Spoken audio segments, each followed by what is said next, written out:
Sa ibang balita, binigyan ng full military honors ng si US Pacific Command Chief Admiral Harry Harris Jr. nang makipagpulong ito sa mga opisyal na militar ng Pilipinas. Kabilang sa tinalakay sa pulong ni Harris at AFP Chief Hernando Iriberri ang usapin ng maritime security sa Asia-Pasipiko. Si Waywaya Makalma ang ating tagapagbalita.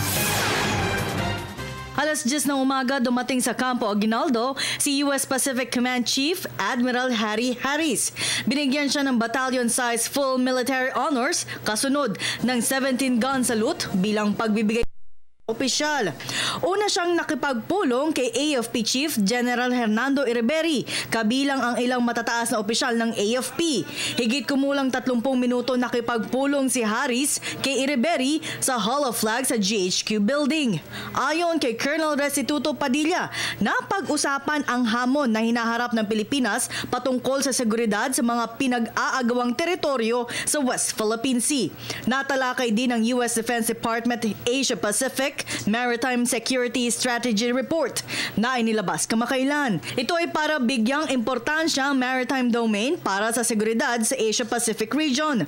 Dito nakatuon ang pagprotekta at ang pagkakaroon ng kalayaan sa karagatan lalo na sa pagsunod sa international law. Bagamat walang espesipikong gulot sa West Philippine Sea. Pero anya maganda na nagkakaroon ng mga pagbibigay ng impormasyon nang sa gayon ay matugunan nila ang mga problemang hinaharap ng mga bansa sa Asia Pacific.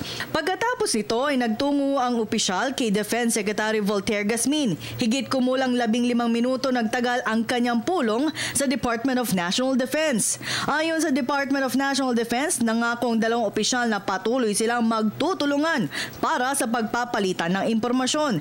Kabilang na dito ang pagpapalakas ng kapabilidad ng militar sa larangan ng intelligence, surveillance at reconnaissance command and control lift at interdiction. Si Admiral Harris ay ang dating commander ng US Pacific Fleet at ito ang una niyang bisita sa bansa. Sa Huwebes ay nasa Palawan si Admiral Harris para naman kay Rear Admiral Alexander Lopez, ang commander ng AFP Western Command.